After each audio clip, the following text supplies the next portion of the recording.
Agricola is a worker placement game from Z-Man Games in which you play the part of a 17th century couple that's just started their lives on a new farm. Right away, I feel kind of dumb just looking at the box art because there's foreign phrasing all over it. Although this game is from Germany, so I better be nice. Agricola is Latin for farmer. The Roman numerals here mean 1673, which is the year the game is taking place. The phrase above the door means Rose Hill or Pink Hill, which according to some theories is a reference to the game designer's name, Rosenberg. So the complete title, all mashed together, means something like Farmer House on Rose Hill in the year 1673. It sounds like the setting of a medieval novel. I'm not sure what the significance of the year 1673 is. There's a lot of theories online, but nothing really conclusive. It may have been a randomly picked number to aid in setting the tone for the game, 17th century Germany. $70. God! Okay, enough staring at the box. Let's get in and see what it looks like. Oh goody, it's another one of these 1,000-piece games. Hobby gaming board games tend to have a lot of pieces.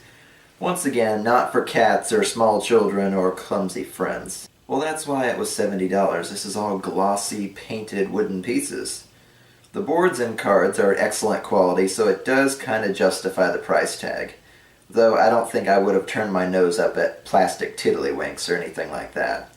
Some of the boards even have rule explanations and reminders on them, which is weird considering we have a rule book, but whatever. So, to get started, you pick your favorite color, you get your own farm board, and set up your wooden hut.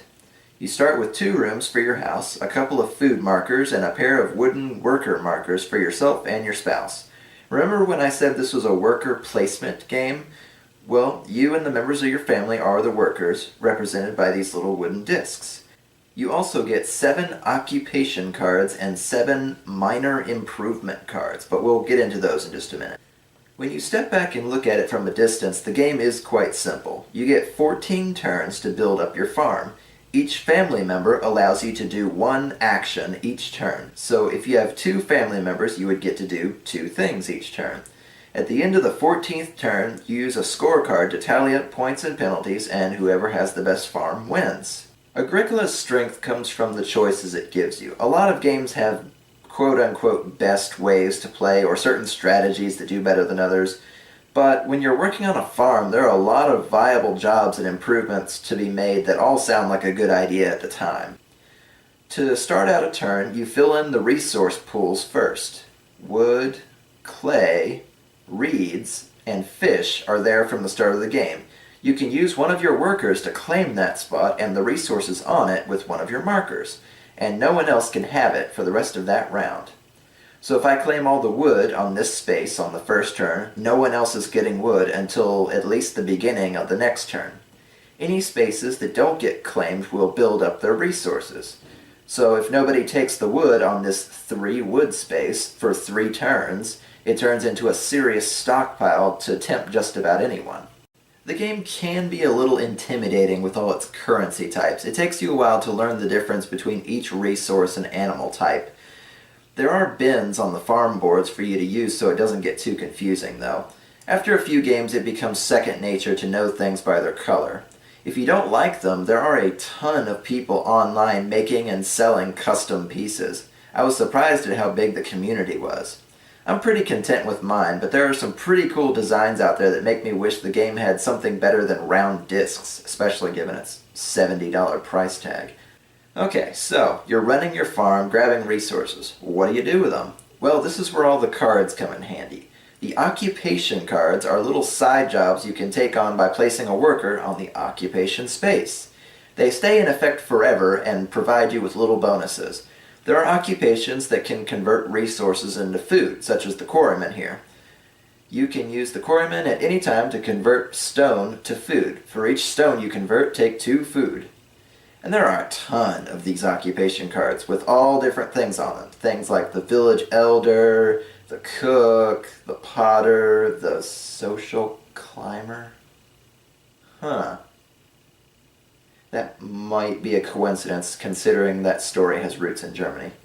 The minor improvement cards, also used by claiming the right space for the worker, come in the form of, well, improvements. Things like tools, furniture, vehicles, things to help make life on the farm easier. This helps to customize your farm and make it lean a certain way according to your playstyle. If, for example, you have a bunch of cards that let you have bonuses by playing with wood a bit more, well, wood becomes more valuable to you. They play a bit like Magic the Gathering cards. They have a cost to play in resources, and sometimes you have to have occupations as well. This manger requires you to pay 2 wood to receive bonus points at the end of the game. And this wood cart requires 3 wood, and that you already have 3 occupation cards in play.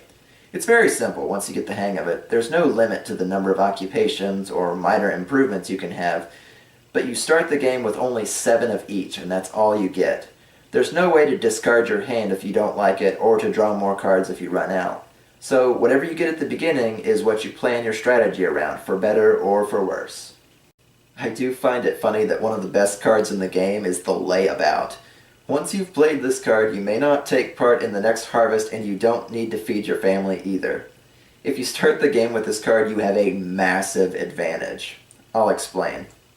Incrementally, you reach a phase of the game where you must participate in the harvest. That means giving up 2 food for each family member, reaping what you've sown from the fields, and alike animals having babies. A driving force of the game is to make sure you have enough food for your family. If you have a lot of children, you get a lot more actions each turn, given that you have more family markers, but you also have to pay more food each harvest, which balances it out. If you don't have enough food, you have to take a begging card, which takes a chunk of points away from your total at the end.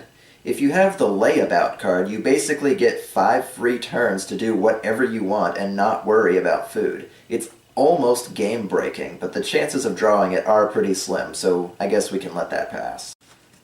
So let's grow some food so we don't have to beg. It takes several turns and careful planning around your fellow players. Remember, if one person takes an action space, no one else can have it until the next turn, and there's only 14 turns in the whole game.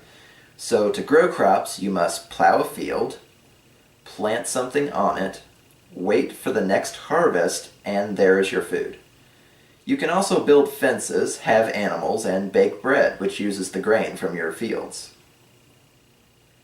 Each turn that the game goes on, one of these cards turns over, providing another option for you to take. So the further the game goes, the more options and careful decision making that goes into your farm. It's a careful balance of improving yourself versus making sure you have enough food to avoid penalties at the end of the game. So, you've gone all 14 turns and the boards are all filed away. How do we get our score?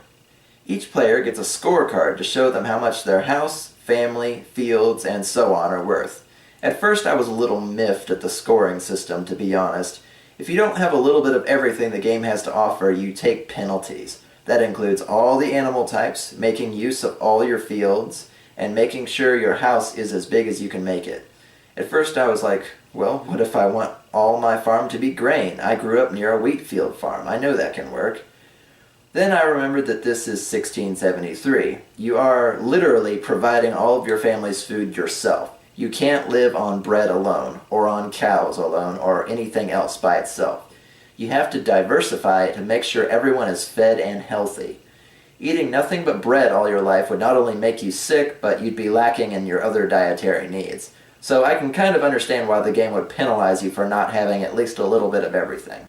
It also keeps you from hyper-specializing. Like if I drew all the minor improvements or occupation cards pertaining to stone, I can't just convert stone into food and get by. I'll be lacking in everything else my farm has to offer. It wouldn't work. My family would starve or be weak and sickly from eating the same kind of food day after day. So, taking stock of everything your farm has to offer, at the end of the 14th turn, you arrive at your score. Depending on how the game goes, I've seen everywhere from -8 to 36. Those might be average scores, they might not, but that's the range I've seen in the games I've played. Success really isn't how high your score goes, it's just scoring better than everybody else. There's really not a high score or a your score is good if it's this high concept. Agricola is very carefully balanced, and that I give it serious credit for. If you plan on having a big family, you have to have a bigger house, which costs resources. If you want to specialize in a certain resource for food, you have to run around grabbing all the other types and use up your actions that way. There's really no right way to play and get a high score, and sometimes it's hard to know what to do next because you have so many options. Pretty much like you're working on a farm, there's always something that needs doing. In 14 turns, you'll never have enough time to do everything and get as well established as you want. You just have to make do with the time, resources, and cards allotted, which is the soul of any worker placement game. It can feel kind of stressful if you let it, but as long as you have ample food, you have wiggle room to explore the game's improvements and concepts accordingly. The game takes between 2 to 3 hours with a group of 4 and offers a ton of replay value because there's so many occupation and improvement cards. The game has several expansions and a kids version called All Creatures Great and Small. Even the game itself has several rule sets to adjust for younger players, casual players, and advanced players. Again, making the purchase price justified. This game definitely has a spot on my shelf for one of the best board games out there.